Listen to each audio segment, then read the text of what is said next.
Ang latest, ang hottest sa showbiz and entertainment. Heto na sa Ang Pilipinas Ngayon.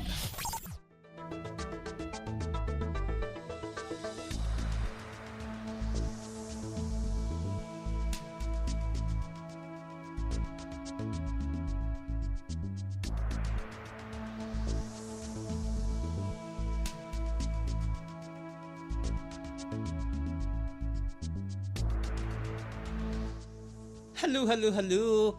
Magandang araw sa ating mga chismoso at chismosang nag-aabang ng mga trending na balita sa mundo ng showbiz. Ito na ang ratsyada ng ating mga chika.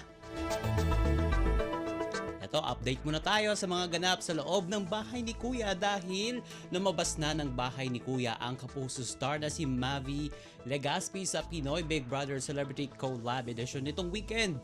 Ilang araw ding nanatili sa bahay ni Kuya ang kakambal ni Cassie Legaspi kung saan mas nakilala pa niya ang ugali at personalidad ng bawat celebrity housemates. Nagpasalamat naman ito sa pagkakataon na ibinigay sa kanya ni Kuya para makasama sa loob ng Big Brother house ang kanyang girlfriend at isa sa mga housemates na si Ashley Ortega at isa si Mavi sa mga host ng iconic reality show at naging house guest nga pansamantala bilang parusa nang matalo sila ng kanyang mga co-hosts sa ginawa nilang task kasama sina Gabby Garcia, Melay Cantiveros at Alexa Ilacad. Ang latest, ang hottest sa showbiz and entertainment. Heto na sa Ang Pilipinas Ngayon.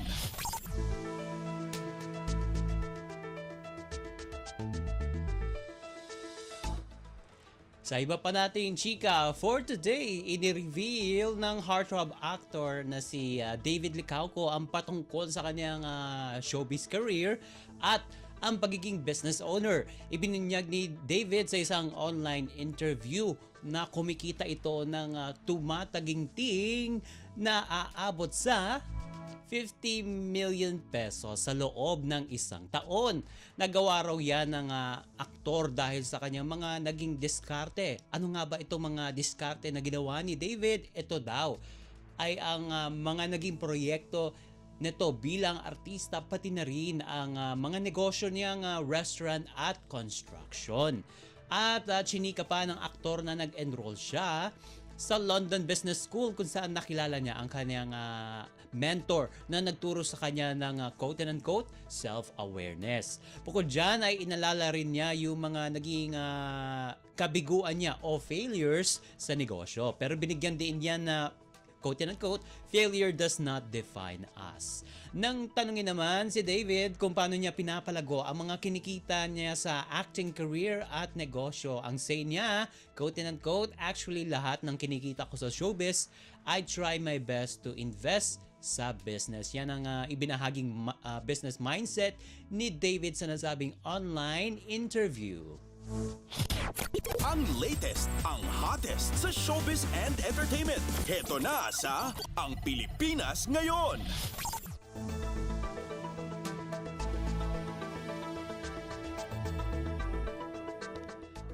At sa huli nating chika, for today, ginunita ng veteran actor na si Albert Martinez sa pamagitan ng social media ang ika-10 death anniversary ng kanyang asawang si Lizelle Martinez. Ibinahagi ni Albert sa kanyang Instagram story ang mga video clips na kuha mula sa pelikulang pinagsama nila ni Lizelle ilang taon na ngayon ang nakararaan.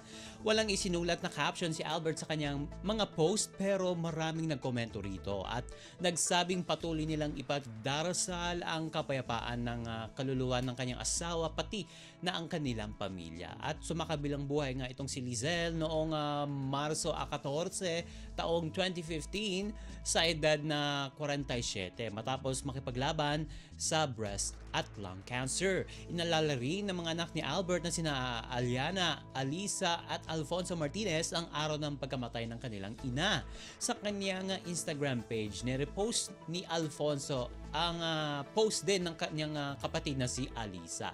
At nagsimula nga ang showbiz career ni Lizelle sa edad na o sa edad na 4 gamit ang screen name na Annalisa. Ilan sa mga pelikulang nagawa niya ay nagawa niya bilang child actress ay ang Portrait of Angel noong 1971, Lizelle at ang Seven Hoods noong 1971, Europe Here We Come ng kaparehong taon, na sinundan ng Pinocchio and Little Snow White noong 1972, Poor Little Rich Girl at Anghel ng Pag-ibig ng kaparehong taong din yun. Nilaunch naman siya bilang teenager kung saan ginamit na niya ang kanyang tunay na pangalan sa pelikulang Ibulong Mo sa Puso na ipinalabas noong 1984. At dito nakatambal ang isa sa mga pambatong matinee idol noon na si Albert Martinez na naging asawa na nga niya matapos silang magkainlaban.